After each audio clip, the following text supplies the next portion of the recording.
there, Ginger Bratzel with you, and where we help you find and get more customers, more ideal clients, patients, whatever the case is for your appropriate service-based business. And we want to make this a lot easier for you. We're going to take the overwhelm and the anxiety and the frustration out of it. And this week we've been talking about why people buy, or more importantly, why they don't buy. And we've been talking about a little bit every day. And today we're talking about the value. And the value is not a dollar amount. So that's what I want you to stress. When people think of value, they think of discounted services. And that's not the word I'm talking about. That's not the term we're talking about. Value is a monetary amount, but it's an emotional amount. So when somebody doesn't buy, or you're concerned that they're going with a lower cost because they didn't find value in it.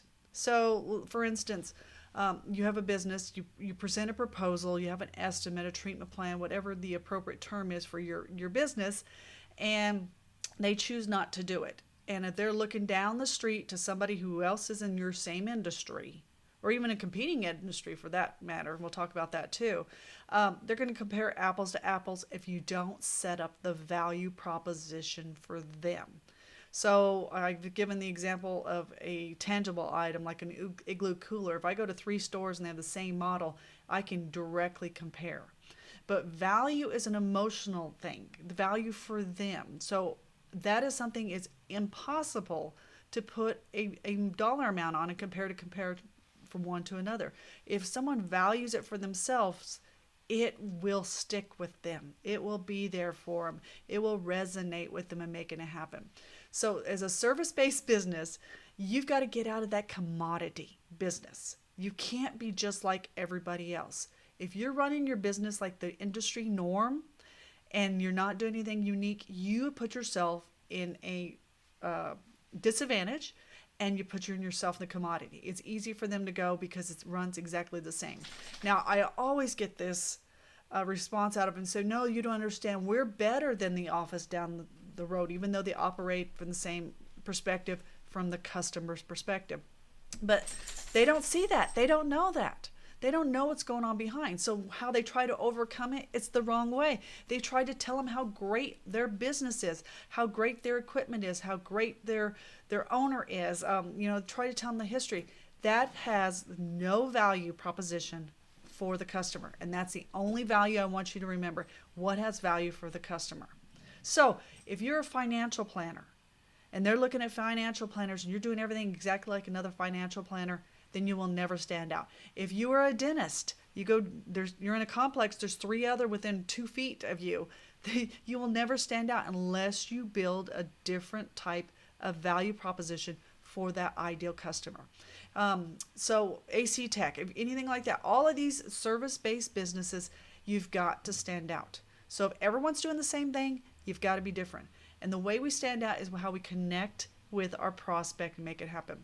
So value, I want you to write this down. Value is not a dollar amount. It is an emotional state of your ideal customer. Let's call it an IC, your ideal customer. So what are some value propositions for them? Well, knowing what your customer wants and what's important to them will make that happen. Are they interested in security? It may be something for their family. Then if that is an important emotional value proposition for them, you build your business on resolving that and giving that value proposition to them. Is it status? That's another emotional value proposition. So if if they want status, you need to provide status for them by doing this, by having an experience like nobody else does.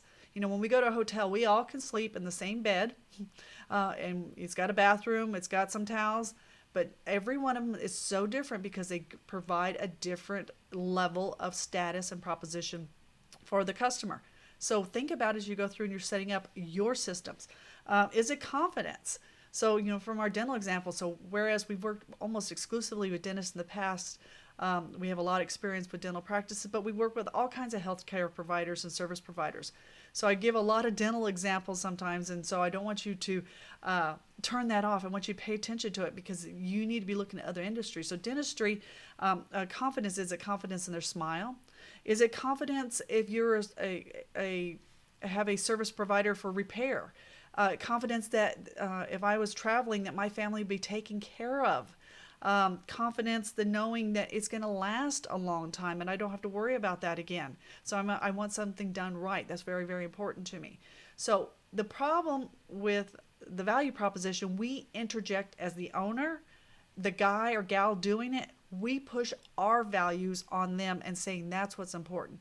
But we need to be reversing the cycle. We need to listen to them. We need to listen to what's valuable to them. And how do we find out? That's part of the discovery process. That's making it all happen. So I want you to think about value proposition, how you are different than others in your office and others in your industry, in your neighborhood, in your locality, and how you're going to stand apart. If you're a coach, a consultant, what do you do different? What separates you from everybody else in terms of what your ideal customer wants?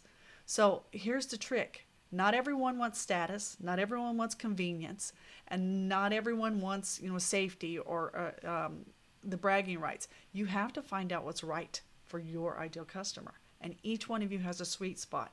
It's all different. It doesn't have to be only the affluent. It might be middle range, and you might have a different value system for someone who's at the lower end and still is very, very profitable business. So if we can help you figure out the value proposition and build your business and your marketing campaigns where you're attracting more of those, please reach out to us. Let's have a Get Acquainted call. Reach out to my team and email us, and we'd be glad to get on the phone and talk about that and figure out what's great about your business, how to build your value proposition, and how to close more clients. Hey, this is Ginger. Till next time, talk to you later. Bye-bye.